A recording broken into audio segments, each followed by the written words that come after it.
Hi, great people.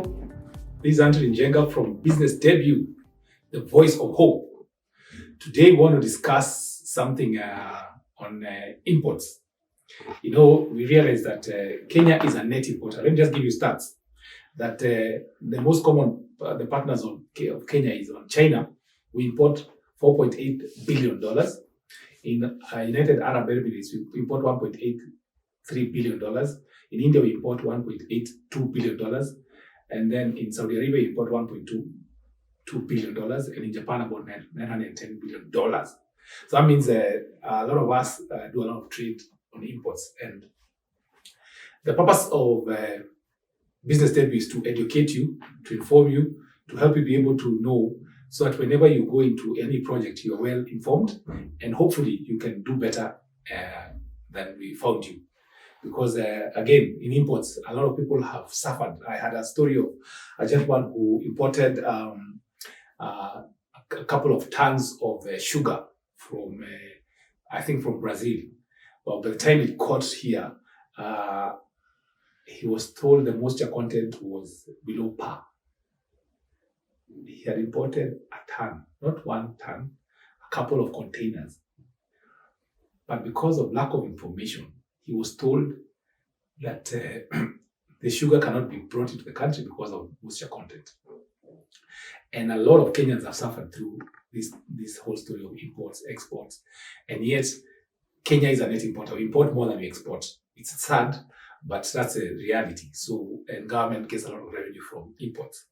However, today I want to discuss, just to help you be able to understand, if you want to start an import business, for example, let's say you want to bring in clothes, or you want to bring in, let's say, toys or bicycles or motorbikes, for example, or something else from wherever you want to import.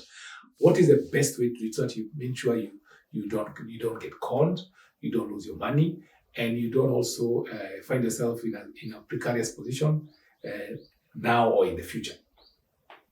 Yeah, it's important to know that, because sometimes we, as Kenyans, we look at things in a short term rather than long term, and we realize that towards the end, you get to suffer. So I'll try to walk you through. Imagine I've decided I want to bring in motorbikes from China, or let's say I want to bring toys from China. Just a case in point. So what do you do first? Of course, you go to Google and identify. You probably go to Alibaba, identify a supplier there, and maybe you engage. Chinese don't speak English, so you engage on WeChat or whatever communication. Once you do that, you communicate with them. Usually the best thing to do is to ask them to send you a sample. And they're more than willing to do that. The sample might cost you, so it may come either by DHL, FedEx, or UPS. It comes to you and you see, this is what I need. It's a feel. You feel the product and you like it. Or you can decide, because it's a major product, maybe I'm buying furniture. I need to feel it, so I need to travel to China, and you feel the fabric, or you feel the furniture, and you think it's good, and you think it's what you want. So it's important. So either you bring a sample, or you travel to China and get your samples, and you're happy. So from that point on, what happens? You're happy about the product. You tell them, okay, I am interested. Send me what is called a pro forma invoice. A pro forma invoice, what it does is details the things that you want to import. I want to import 20 toys. I want to import 30 crates of XYZ. So you get a breakdown of what you want to do. Once you get that breakdown,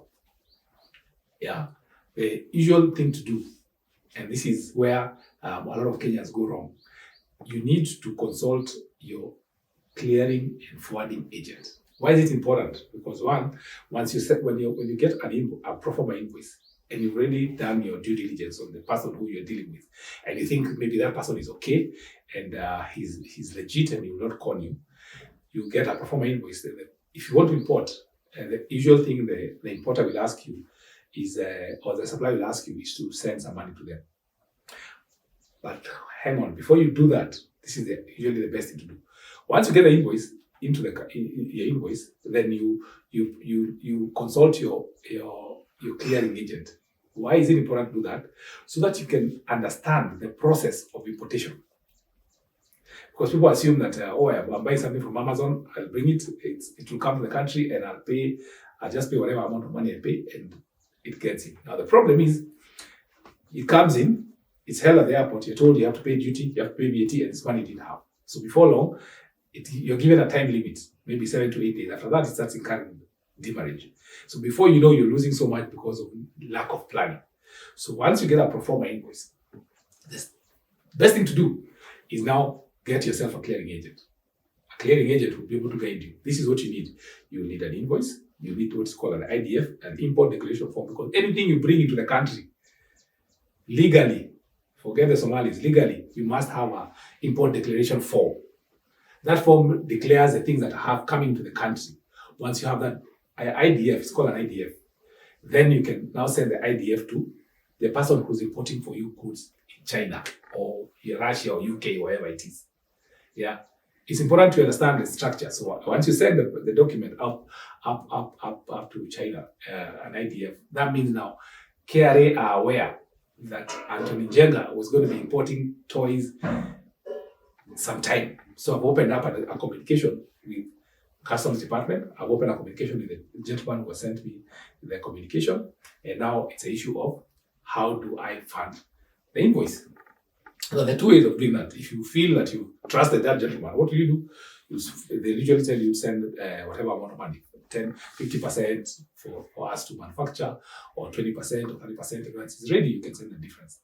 Now, that's a good way. The other way you could do that, just to play safe, is you could now decide to go to open what is called a letter of credit. A letter of credit, LC. Letter of credit. Why is it important to do that? Because we are dealing with somebody you don't know. For example, if you didn't travel to China, you don't know that Chinese, or you didn't go to Russia, you don't know that person. So a letter of credit works to safeguard your interest. You tell them, I have committed, I go to the bank, I'll put the money in my bank, and I have a letter of credit. Once you finish, and I cite those products here in the country, my bank will release that money without me asking for anything. Because the bank will say, what does a site LC say? It says, you must have brought the invoice, I must have had the bill of landing, and everything else. Once those documents are ready, they move. So I have no control, but I give you a site LC. Or it could be a letter of credit with 90 days or whatever days. So clearly you understand. So you've moved, you've got an LC, you've got an IDF. Now, before you move goods from whichever country, there's something called SGS. You have to bring what is called conformity. SGS says anything that comes to the country has to be checked whether it conforms to our standards. Now, I know that most Kenyans bring things through easily, or they go through Eldoret Airport. That's a different story, and I'll discuss that as we go along. But now, I'm talking about a legitimate Kenyan who is running a good business. So you now make sure that you get SGS to go. Then go to that guy's factory, look at the product, and see that those products conform. Then once when they conform to our expectation, because something called Kenya Bureau of Standards in Kenya will check whether those goods conform. So SGS is a appointed body for certain areas that will check the product. All right? So you have SGS. So once the product is ready, what do? You ship. Now, there are two ways. Your manufacturer could tell you, I will send you the goods to you directly into the country. Yeah? And you pay me money plus, including freight forwarding, shipping cost, and ICD cost, and up to where it's going. However, the other best way is usually say, I want to identify a forwarder in China to pick the goods for me so that I have control of the process. And I'll ensure that everything has been done. So you identify a forwarder. And that's why now people like us come in. We'll help you pick those goods and bring them into the country. We'll make sure that you have, you put on the ship, you got a bill of landing that states how many containers are coming with containers, or it's an air. We have an air bill. Air bill will state Anthony is importing toys from China, description of the weight and all that, and they've already been done. We've done SGS. So they come into the country. Now, if it's ship, it's a bill of landing. So it has to clearly state what you're importing. Now, once those goods come, if by ship, they probably pay 30 days, 25 days, 20, it depends. When it comes to the country, to either be landing at ICD Mombasa or ICD Nairobi or Mombasa. Yeah. Then the clearing agent will submit the document that you have given, which is the IDF, to KRA. KRA will give them figure for duty and VAT. Now, usually what happens, Kenyans play shortcuts. They don't understand that they'll have to pay the shipping line, they'll have to pay duty, they'll have to pay that duty, they have to pay VAT, they have to pay railway tax, they have to pay IDF rate, which is about 3.5%, all those things. So you need to plan in advance. That's why it's important to deal with the clearing agent so that you know the cost will be X, Y, Z, and it gives you a proper estimate.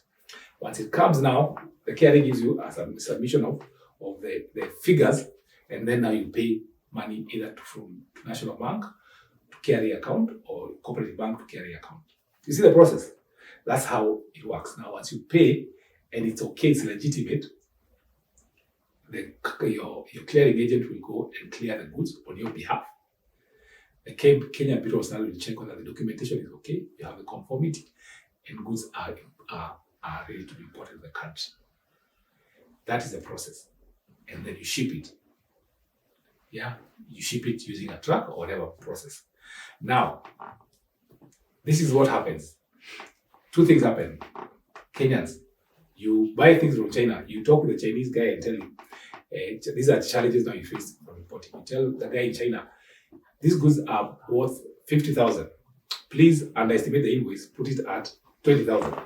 When those goods come here, what happens? KRA will go to Google and see the goods you are importing, they are worth 50,000. However, you have declared on an invoice 20,000.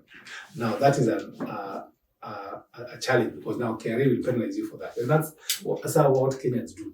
Or so you agree with them with the Chinese, and then now if you contest that issue, you can now go to court, and the goods are still held at the airport, and you start incurring demurrage.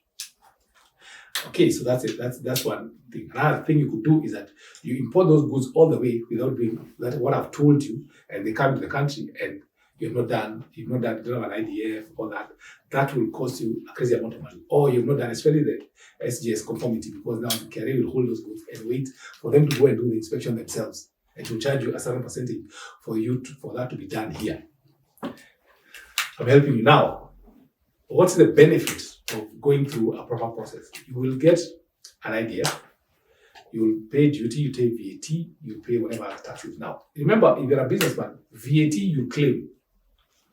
If, for example, you had somebody who was coming to do an audit in your office, you will see that this is the amount of VAT you're supposed to claim from carrying. Now, what do other people do? Now, they import. And the other method that people use is that they in China. Once they're in China, what do? They import through Isili. You plan with somebody. They said Wadias will tell you a kilo is 1 shilling, is $10. So the way the kilo is $10. So you bring, it goes to the Dollar Airport, it is cleared, it comes here, and you have no documents. Now the challenge is that you can never claim VAT. As you grow on and somebody wants to do an audit, they don't have any documentation to show that you actually import anything. So it becomes too expensive. You pay more taxes eventually, because when you're doing your returns for KRA, it becomes expensive. So you'd rather follow the proper channel rather than use the panya route, because panya route can be very expensive. Remember, you lose out on not claiming VAT. You also lose out on your profit, because you cannot declare something that does not have documents, and before long you're paying more to the government than you should have. So I recommend, if you're importing anything, first thing we need to do: 1, planning. 2, get your clearing agent to be able to advise you. 3, make sure you know who you're dealing with. And then, of course, now if you're dealing with a bank, now you have a letter of credit. When the clearing gentleman, when the clearing agent has all the documents and they have cited them, what they do is give, or if the bank have cited the documents, the money is sent to the guy in China. So I just want to advise you, because I know people have cried, people have lost cars in Mombasa because of demurrage.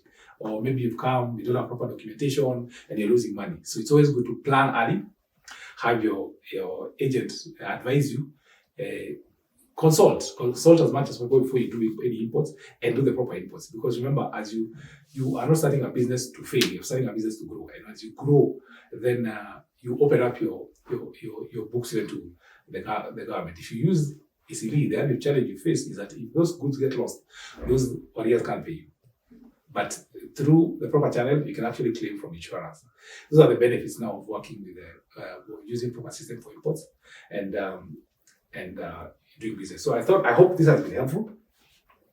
that whenever you're importing, consult your clearing agent, use proper documentation, get the proper duty, plan your cash flow so that you're able to know how much you're going to pay your exposure before you start moving the goods.